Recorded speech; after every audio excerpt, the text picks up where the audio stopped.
Habari za wakati huu. Leo naomba tuongelee issue ya elimu maalum. Leo nataka nikupe historia fupi ya elimu maalum. Elimu maalum ni nini? Elimu maalum ni elimu inayohusisha mbinu zinazotumika katika kusaidia kufundisha wanafunzi wenye mahitaji maalum, mfano wanafunzi wasioona, wanafunzi wenye changamoto za kusikia, wanafunzi wenye matatizo ya akili na wanafunzi wenye changamoto za kimwili, mfano walemavu wa viungo.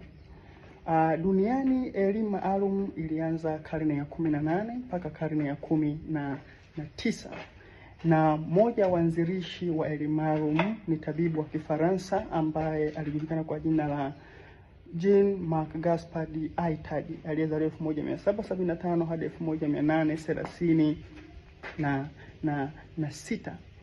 Baada ya karne hiyo au baada ya miaka hiyo, kufikia karne ya 20, nchi nyingi ulimwenguni zilianza kuweka nguvu katika elimu maalum. Mfano, nchini Marekani 1975 walipitisha sheria na sera ya kusaidia watu wenye mahitaji maalum kwa lazima, kwamba shule zote zilihitajika kutoa elimu kwa watoto hawa wenye mahitaji maalum. Nchini Tanzania elimu maalum imeanza mwaka 1950 chini ya wamisionari ambao ni Waingereza, na shule ya kwanza ya elimu maalum ilikuwa ni shule ya wanafunzi wasioona ambayo ilijulikana kwa jina la Wilson Clare, ambayo kwa sasa inaitwa Buigiri, ipo Dodoma. Shule hii ilikuwa chini ya kanisa la Anglikana chini ya wamisionari wa Kiingereza. Lakini sasa baada ya uhuru, shule ya kwanza ya watoto wenye mahitaji maalum ilijengwa 1966 ambayo ilijulikana kwa jina la Uhuru Co-Education, ambayo ilijengwa Dar es Salaam. Lakini sasa baada ya hapo shule zingine zilianza kuanza kujengwa kama Ngidindo, kuna shule za Mazoezi, kuna Buguruni Viziwi na shule zingine nyingi ambazo zilianza kujengwa kwa kipindi hicho baada ya uhuru. Lakini kwa sekondari shule ya kwanza ilijengwa Mpwapwa, Dodoma, lakini kwa vyuo vikuu chuo cha kwanza kutoa mafunzo kwa wanafunzi wenye mahitaji maalum kilikuwa ni Chuo Kikuu cha Dar es Salaam 1990.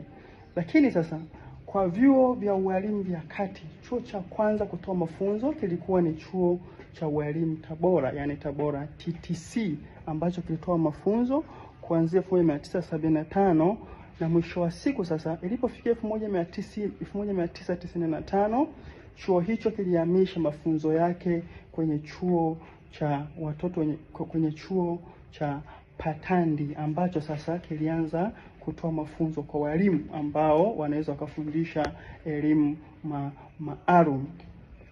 Sasa elimu maalum inapitia changamoto zipi? Elimu maalum inapitia changamoto tofauti. Mfano, uhaba au ufinyu wa bajeti inayoweza kusaidia hii elimu maalum iweze kwenda mbele zaidi. Lakini pia upungufu wa walimu ambao wanaweza kusaidia katika kufundisha hawa watoto wenye mahitaji maalum. Walimu hawa ni wachache sana. Hiyo ni historia fupi ya elimu maalum duniani na Tanzania.